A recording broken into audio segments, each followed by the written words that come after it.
If you're struggling with drawing arms for your character, then here's everything you need to know and how to draw them. First, let's start with proportions and landmarks. So landmarks are super simple. We have 3 of them. So we have basic shoulder, an elbow, and a wrist. So with these landmarks, we can divide the arm into halves. The upper arm will have the same length as the lower arm. So with these 3 landmarks, we can divide the arm into halves. So basically from the top of the shoulder to the knuckles, but also from below the shoulder to the wrist, we can also divide it into halves. Now, depending on your arm, you can actually play with these proportions. So maybe you can make a shoulder bigger and make it basically half of the upper arm from the top to the elbow. Now, to not make our arms too long or too short, we can use those landmarks and place them in comparison with other body parts. So for example, elbow will sit at around waist level or bottom of the rib cage, but wrist or hands will sit at around pubic level, so somewhere around here should they start. Now, to get the length of the arm in other poses, what we can basically take this point here, the elbow, and make a curve, and this curve will have an anchor point in shoulders. So basically this same length would go here if the arm was or like this, and we take this curve and basically we make a circle around at this point, and then we can move the arm. So basically it would be something like that. But obviously remember that you cannot really put your arm here in this direction, okay, through your body. You can obviously put your arm in front of the body, but not in. So, you know, the movement is limited sometimes. And the same with the forearm. So basically here you make this point as an anchor point and you do the same. So you take this length here and put it here and also curve. And obviously you remember that you can already have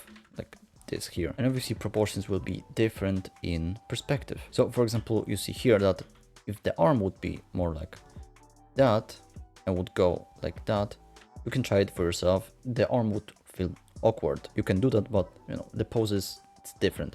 And here it is more realistic. Now, obviously the proportions of the arm will differ when we have perspective. So for example, here you see that the upper arm is much smaller than this. It's not half and half. And a simple exercise that will help you actually with this is basically you draw an arm from one perspective, okay? Then you try to move it. So maybe you rotated it in 3/4, then to side view. Then you can even make it go a little bit up, okay?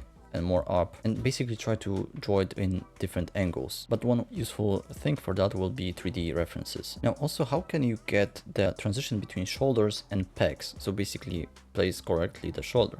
So for this I use a simple trick. There's a little bit of measurement, but you basically put a line through your sternum. So it's this part here, the rib cage, but basically you make a line that goes through, something like that.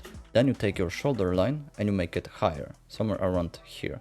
And basically you make a 45-degree angle here, and here you have your transition between pecs and shoulders. And the same for the other side. So basically you take this angle 45 degrees. Here obviously it's in perspective. Basically you see here would be one transition, shoulders, shoulders, pecs. I mean, obviously you don't have to draw it every time. Basically you can put like a point behind the neck, and at around this degree, you know, just shoot the lines. Basically you will have the transitions. And also these notes are available on my Patreon, so you can get them, link below. Now let's go to the shapes. So basically first let's start with the shoulder. So what I do is I basically draw a simple oval at the beginning, and later I just refine the shape. Then I'll go to the upper arm, which I usually draw like a basic cylinder. Same with the forearm. I also use a basic cylinder. But the trick to it is to basically first simplify and then refine your anatomy details on top. So for example, here you see that the shoulder actually is about 3 lines up top and 2 at the bottom. And I usually simplify to this. Have 1 line here, second here, third one here. Now for the bottom, we have 1 line that goes through this transition, and the other just connects to this here. Basically it's the best to do angle like this. Now for female shoulders, I usually like to still line here. Then instead of drawing these 2 lines, I'll draw them as one C-curve, okay? And usually I'll just follow through with the arm. In more defined shoulders, I like to actually, you know, make this overlap here. And then we have this here, triceps here, obviously bicep here, boom, boom. But yeah, for female character, I also, instead of going down and like that, making this angle, I had to go in and then down. But basically, here's the pecs or the fat okay, and there we have breasts. So basically this overlaps here. Basically on the cylinder on the upper arm, what I usually do is just put some details for anatomy. So I make sure to make one side curved a little bit and one side straight. For example, here you see that we have this as a curve and this as straight lines. Okay, here's a bicep. Okay, it connects like that, and here is a tricep. Okay, behind this. But also what you want to do is taper those shapes. Okay, so if you make like a rectangle like that, it's pretty boring. Now, if you make a rectangle like that, it's more interesting. Also, if you add more variety, well, let's say one side curved and the other curved, but still they taper, it's even more interesting. So basically you want to do this here. So here is straight line, curved line. Basically here also like a straight line, and basically this can be as a curved line, but it's more like two straight lines making a curve. So now let's go to the forearm, and we also have this cylinder here. And this is pretty simple. So here would be elbow. So here on top of this cylinder, what I do is I add basically two triangles. So one like that and one like that. Basically they are on an offset, as you can see here. 1 point, second point. They go like that. And what it is basically the muscles of the forearm. So here you see one. So if we made it as cylinder again, you can add this triangle here. And also this here. It basically creates like a chicken wing shape. See here, there's bone and wrist. So make sure that you simplify the basic shapes, then add more anatomy details on top. Also remember to make your shapes interesting and taper and have variety in curves. And now let's go to gestures, which are super important when drawing arms. So here you see all these curves that make this arm less stiff. And what I mean by that, basically you want your arms to not have this snowman effect. So basically when you, let's say you draw arm, draw muscles like that, okay? They go basically parallel to each other. What you want to do is add a basic offset.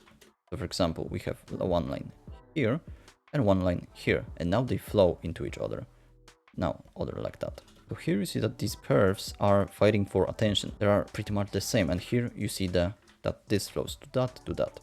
And you want to have the same stuff with arms. So you see here, one, then followed by one.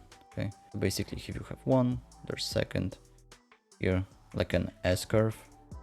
And what you want to use is CSI. So basically a curve that looks like C, one that looks like S, and one line that looks like I. You can see here, straight line, boom, a little bit curved, or even straight line, okay, more curved, boom, curved, curved. Obviously this you can make into an S shape. So this will make your arms feel less stiff. And what I also recommend, like always, is first starting with a gesture line. So even here below this sketch, you can see that there's this line that goes like that. And then I'll add like landmarks on top. So yeah, basically for arm, just try to use a one curve.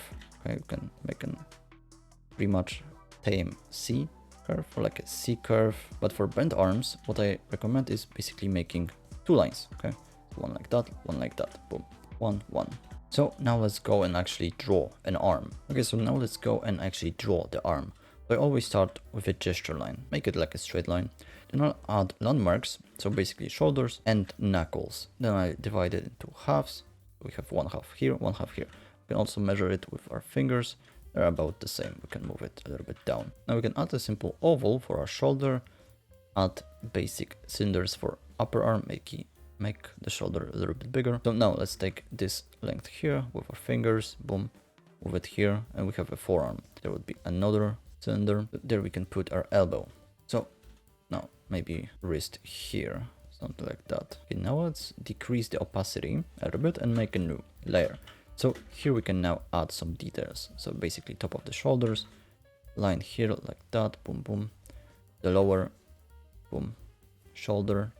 Now let's add simple connection. There would be like the torso. Now let's add this C line here for the bicep. We can add a simple transition here. Now the tricep, boom. So basically this goes like that in, boom, boom. And here this, we remember that we want to add those triangles on the side. But now to connect the lower arm with upper arm, we can basically make this triangle start from this and also from this. So something like that, boom, boom, boom, boom. And go basically into like 2/3, I guess, of the whole arm, it would be something like that. And obviously remember that this should be a little bit offset, boom, like that. Obviously here we can quickly fix the hand and boom boom. But now to be honest, this line here is a little bit wrong, because we can go actually back to this and we see that when the arm is more straight like that, and also the wrist is more straight like that, this curves, because this muscle here goes to the thumb. It basically would be something like that. So here we can erase some details. So, and now what I want to actually add is a refinement. So basically make this here, boom boom, give their overlap. So make T-lines. You see here, this shoulders goes here, and the tricep is behind, and it creates this T-line here. You see, it looks like a T here. Boom. Same here would be. Okay, boom. Another T-line. It helps you with showing the overlap and which shape is in front. Let's go to the tricep, simple bicep. Obviously, like this would obviously overlap here again. Let's erase this line here. Now here we can actually make these shapes a little bit better. Okay, so basically make here like that. And we can follow through with this, making this curve here. And here we have a simple arm. And also we can make it less defined, I guess. Also connect this shape here, boom boom, erase this, make this flow. We can actually push it a little bit up, do this like that, boom boom. And here we have like a little bit less defined. Obviously this is more straight. There's another curve, so bing, bong, almost straight, boom, goes down, deck, boom. So yeah, here we have a simple arm. So yeah, to summarize everything, we first want to start with a gesture line, then add landmarks, basic shapes, then we want to refine on top of basic shapes. Boom. And if you want to learn how to draw the upper body, you can watch this video here. So bye.